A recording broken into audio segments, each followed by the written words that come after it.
नहमदुहु व नुसल्ली व नुसल्लिमु अला सय्यिदिना मौलाना मुहम्मदिन व रसूलिहिन नबिय्यिल करीम, अम्मा बाद।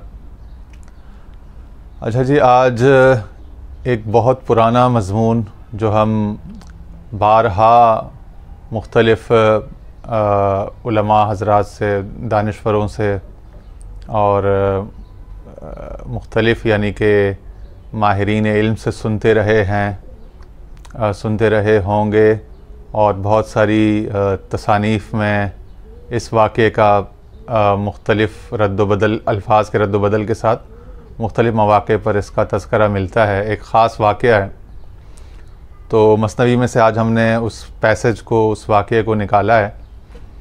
और वैसे तो ये यानी एक जनरल सेंस में ये वाक़या मैंने बचपन में भी बारहा सुन रखा था, लेकिन बतौर ख़ास इसका एक जगह से इसके तमाम अशार का जब मुताला किया तो वो ग़ालिबन 2009 में जब मैंने मसनवी का बाकायदा मुताला शुरू किया था, तो तब की बात है। तो वो अशार मैंने उन दिनों में चलते फिरते जो है, सड़क पे चलते हुए, पुल क्रॉस करते हुए मेरे हाथ में अशार लिखे होते थे और मैं याद किया करता था, अपने हाफ़ज़े में वो तमाम जो वाक़या है वो लाया करता था। तो आज तकरीबन 12 साल बाद सोचा कि आज उसको इफ़ादा आम के लिए आप हज़रात के सामने पेश किया जाए।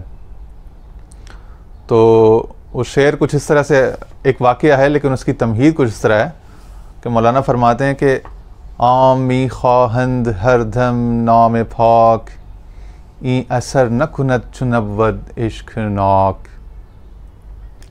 कहते हैं कि एक आम शख्स या एक आम आदमी जो है वो भी अल्लाह का पाक नाम लेता है और वो उसके बरकत से, उसके सवाब से महरूम हरगिज़ नहीं रहता। अल्लाह ताला ने फरमाया फ़ज़्कुरूनी अज़्कुरकुम, तुम मुझे याद करो मैं तुम्हें याद करूँगा। मगर वो कहते हैं कि उसमें वो असर या वो तासीर नहीं होती जो किसी शख्स के दिल की दुनिया, उसके दिल की जो है काया ही हमेशा के लिए पलट दे। वो उस ख़ास फैज़ रसानी और तासीर सोहबत और दर्द व इश्क की लज्जतों से उसका ज़िक्र करना या उसका नाम लेना जो है वो महरूम होता है।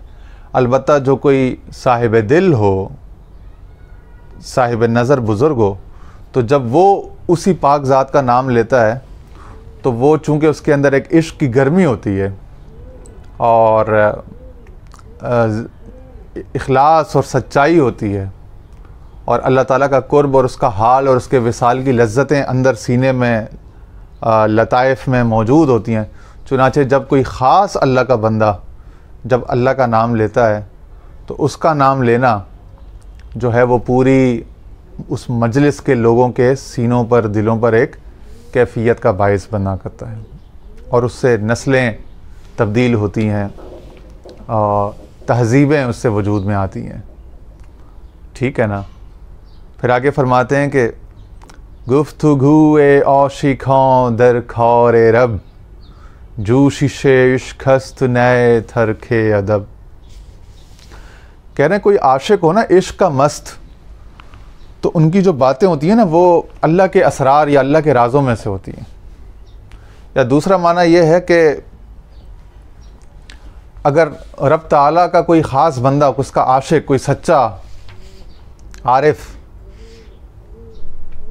कायनात में, तकवीनी उमूर में या तशरीई उमूर में कोई आम पाया जाने वाला जो प्रिवेलिंग थॉट होता है, जो आम फ़हम, जो बातें होती हैं, नैरेटिव होता है, अगर उससे कोई मुख्तलिफ़ बात करता है तो उसको कभी भी तर्क अदब पर महमूल ना करना कि उसने शरीयत की यानी कि कवायद का, लिमिटेशंस का लिहाज या पासदारी नहीं की, तो उसको अपने उस पर कभी भी नाप तोल करके उस पर हुक्म लगाने में कभी भी जल्दी ना करना। चूँकि वो जब कार रब में बात करते हैं तो वो अक्सर कार रब से बात करते हैं, यानी रब ताला के अनवार व तजल्लियात उनके अंदर इतने वाबस्ता और पैवस्ता हो चुके होते हैं कि वो इश्क के जोश की वजह से जो उनका फ़हम और इंटेलेक्ट है वो बाज़ औक़ात मैच नहीं कर पाता, उसमें एक कोहेरेंस या मुताबिकत नहीं रह पाती। तो इश्क बहुत बढ़ चुका होता है, और जो अकल का डिलीवरेंस का, डिलीवरी का जो प्रोजेक्शन का जो उसका जो लेवल है, ठीक है ना, या दिमाग का जो कॉन्शियस है, वो तो उतना ही होता है या इतना आम लोगों जितना, उसकी ग्रोथ बाज़ औक़ात इतनी नहीं हुई होती।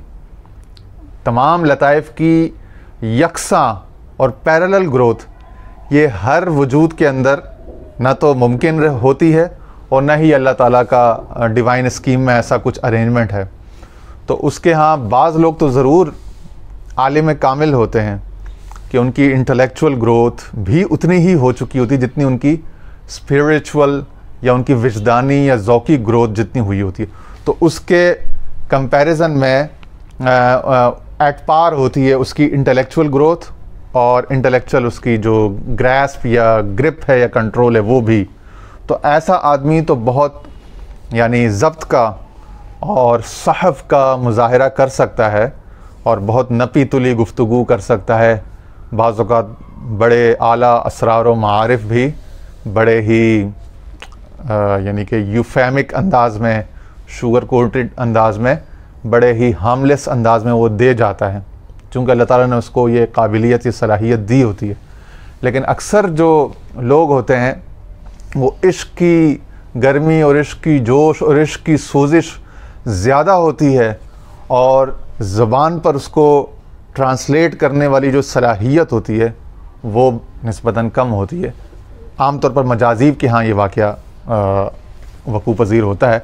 तो इस मामले में हमें जुमला पहलुओं को मलहूज़ ख़ातिर रखना चाहिए। तो इसी से जुड़ा एक वाक़या है। ये तमहीद बांधने के बाद फिर वो एक वाक़या नकल फरमाते हैं, कहते हैं कि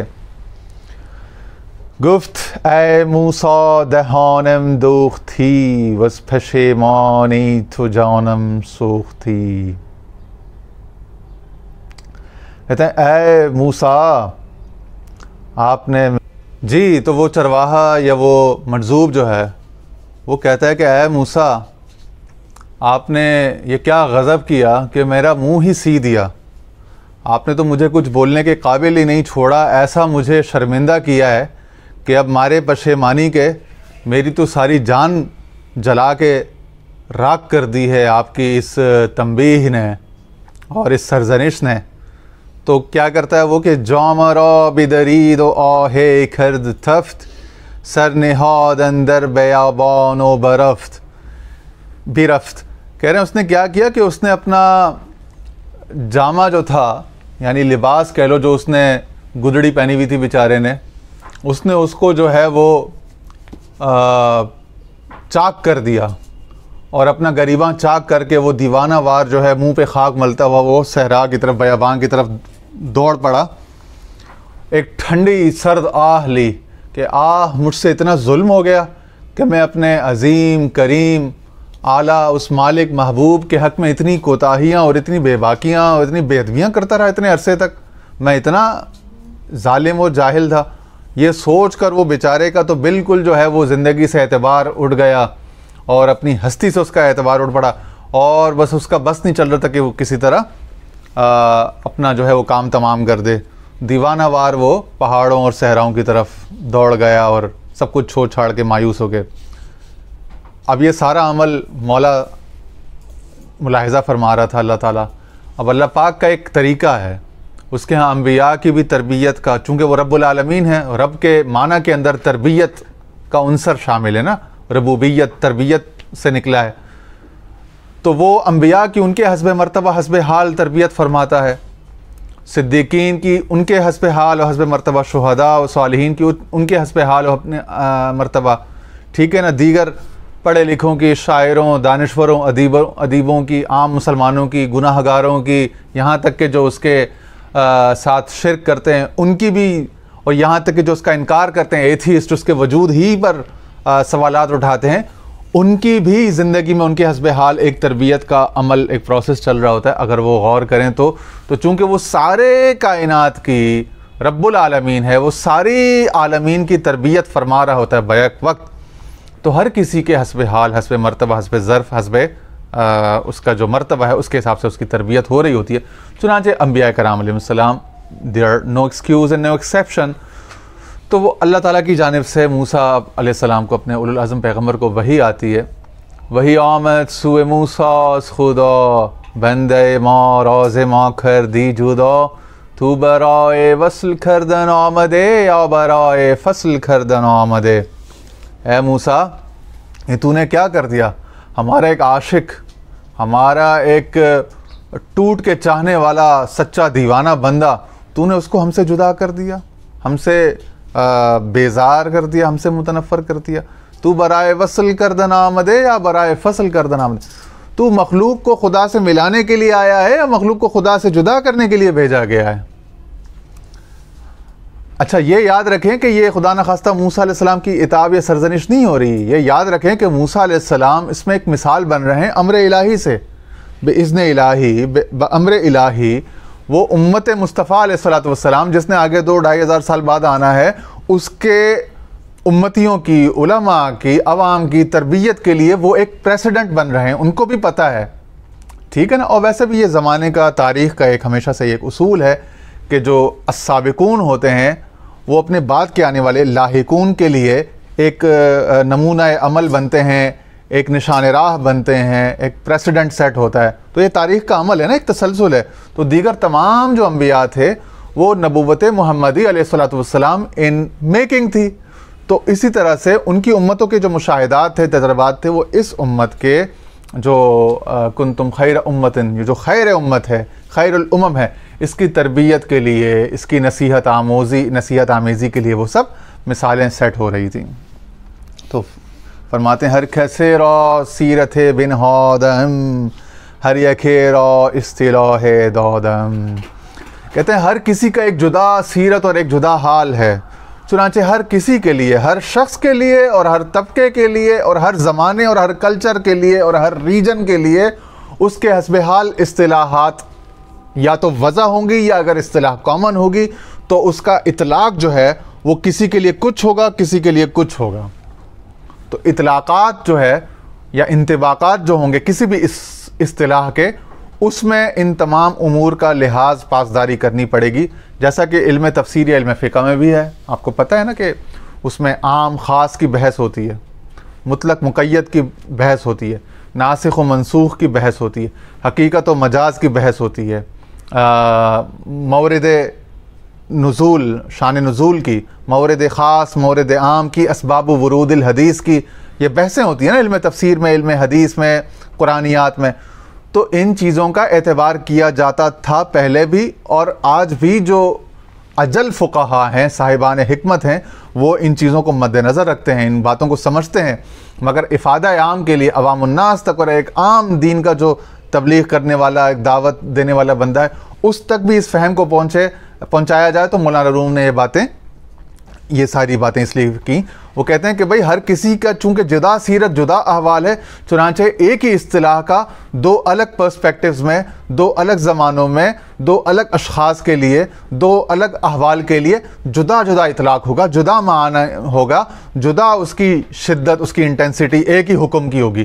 तो एक ही हुक्म, एक ही कायदा, एक ही ज़ाब्ता, एक ही हुक्म, एक ही कायदा, एक ही ज़ाब्ता, एक ही कुल्लिया का मुख्तलिफ़ अशख़ास के लिए, मुख्तलिफ़ ज़मानों में, मुख्तलिफ़ तबक़ात के लिए, मुख्तलिफ़ कल्चर्स और रीजन्स के लिए हुक्म जुदा होगा, उसका ताबीर जुदा होगी, ठीक है ना। सिर्फ वो जो बड़े बड़े जो फ़र्ज़ है वो फ़र्ज़ रहेगा, उस पर कॉम्प्रोमाइज़ नहीं होगा किसी भी ज़माने में ना। वो तग़य्युर ज़मान, तग़य्युर अहवाल से हराम हलाल नहीं हो सकता। शराब है, जो रिश्तों में जो हराम रिश्ते हैं, जो वाक़तन जो बड़ी बातें हैं, जो हराम के दर्जे की हैं, जो कुरान और सुन्नत की नस्स सरीह से, इजमाए सहाबा से जो साबित हुई हराम, वो हराम रहेंगी। हराम हलाल में किसी भी तग़य्युर ज़मान, तग़य्युर अहवाल से नहीं तब्दील हो। लेकिन जो एक ब्रॉड स्केल, एक ब्रॉड स्पेक्ट्रम, जो ग्रे एरिया है, उसमें जो है वो तग़य्युर अहवाल, तग़य्युर ज़मान और उर्फ़ की जो है ना वो रियायत की जाती है, ठीक है ना।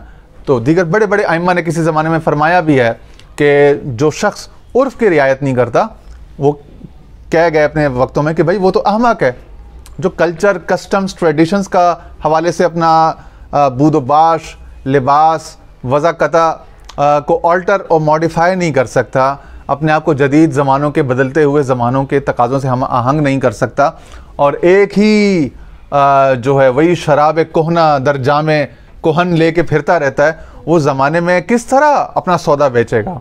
वो किस तरह शरीयत की रेलेवेंस को, वायबिलिटी को, ज़माने को, फिजिबिलिटी को जो है वो बावर कराएगा? तो फरमाते हैं कि इसी तरह हर शख्स के लिए अलग इस्तिलाह है, अलग इतलाक़ है, अलग माना है। फिर आगे फरमाते हैं दर हक़े ऊ मदह, दर हक़े तो ज़म, दर हक़े ऊ शहद, दर हक़े तो सम। कहते हैं याद रख ए होशियार, ए साहिब सहव, साहिब शरीयत, कि तेरे हक़ में जो बात मदा है वो तो उसके हक़ में भी मदा है, लेकिन तेरे हक़ में, तेरे पर्सपेक्टिव से, तेरे तर्ज़ फ़िक्र से, तर्ज़ नज़र से, तेरी ताबीर से जो चीज़ तुझे मुज़म्मत लग रही है वो उसके हक़ में मदा है। उसकी तरफ से मुझे चूँकि मुझे इदराक है, मुकम्मल एहसास है, इल्म है, ठीक है ना, मारिफत है इस बात की कि वो शख्स बहुत सारी कॉग्निटिव और इंटेलेक्चुअल एबिलिटीज़ से एक तरह से महरूम है। तो जब वो महरूम है उस सुपीरियर इंटेलेक्ट से जिससे तुझे बेस्टाव किया गया है, चुनांचे उसके हक़ में जो तेरे गुमान और नज़र के मुताबिक जो ज़म है वो उसके हक़ में मदा है। उसके फ्रेम ऑफ रेफरेंस से, चूँकि उसने तो मदा की मेरी, अपनी उसके दिल में तो मेरी तारीफ़ और शुक्रमंदी थी, चुनांचे मैंने उसको तारीफ़ और शुक्रमंदी के जज्बे के तौर पर कबूल कर लिया, मैंने उसको अपनी मदह के तौर पर लिया है। अगरचे के तेरे और तुझ जैसे जो हाल के लोग होंगे उनके हक़ में वो तमाम तकाज़े और अहवाल नादुरुस्त होंगे, नारवा होंगे। फिर आगे फरमाते हैं दर हक़े ऊ नूर, दर हक़े थो नौर, दर हक़े ऊ गुल्लो, दर हक़े तो खौर। कह रहे हैं कि उसके हक़ में जो रोशनी है, जो शय, चूँकि उससे उसके इश्क की आग, उसका जो ताल्लुक़ बिल्लाह है, वसल, विसाल, लज्जत, कैफियत, सरशारी है, वो बढ़ रही है। चुनांचे उसके हक़ में वो अल्फाज, वो कलिमात जो नादानी के हैं तेरे नज़दीक, वो उसके हक़ में नूर हैं, अलबत्ता तेरे हक़ में नार हैं। तू होश में है, होशमंद है, तू शतहियात नहीं बक सकता, तू सहफ की बात करेगा, शुक्र की बात नहीं करेगा, मगर वो गलबा हाल की शुक्र की बात कर सकता है। उसके हक़ में वो नूर है, उसके हक़ में वो गुल है, और तेरे हक़ में वही बात खार है। आगे फरमाते हैं मौ बेरू रो नंगरी मो कौल रो, मौ दरू रो बिंगरी मो हौल रो। फिर फरमाते हैं कि हमारा तरीका ये है कि हम लोगों का ज़ाहिर और उनका बाहर वज़ा कता और लीपा पोती क्या की हुई, हम इसको नहीं देखते, इसको दुनिया देखती है। दुनिया ज़रूर इसको देखती है, लेकिन हम उसके अंदर झांक के देखते हैं कि उसके दिल में क्या हाल है, क्या वो जो बात कॉल जो कर रहा है, क्या उसका दिल का हाल भी उसकी मुताबिकत में है, वो उसकी शहादत गवाही दे रहा है कि नहीं दे रहा। तो हम उसके दिलों पर नज़र रखते हैं। इन्नल्लाह ला यंजुरु इला सुवरिकुम वलाकिन यंजुरु इला कुलूबिकुम, ठीक है ना। और कुरान शरीफ की आयत है ना, लन यनालल्लाह लुहूमुहा वला दिमाउहा वलाकिन यनालहु अत्तक़वा मिनकुम, कि तुम्हारी तरफ से उसको तकवा पहुँचता है। गोश्त और चमड़ा और खून जो कुर्बानी का है, ये उसको उसकी ज़रूरत नहीं है, ठीक है ना। वो तुम्हारे दिलों की नीयतों को, तुम्हारे दिलों की सखावत को, उसको देखता है, जज्बे को। मौ बेरू रो नंगरी मुकौल रो, मौ दरू रो बिंगरी मुहौल रो। हम लोगों के अंदर और उसके हाल को देखते हैं, उसकी ज़ाहिरी फॉर्म और उसकी जो उसका जो बनाव सिंगार है, उसको वज़ा कता को हम नहीं देखते। मूसिया आदाब दाना दीगरन सूख्त जाने रवाना दीगरन। मूसा, जो अक्लमंद दाना लोग हैं, जो शरीयत तरीक़त को जानते हैं, उसका लिहाज पासदारी करते हैं, उनके आदाब जुदा हैं, उनके लिए जुदा आदाब हैं, जुदा अहकाम हैं।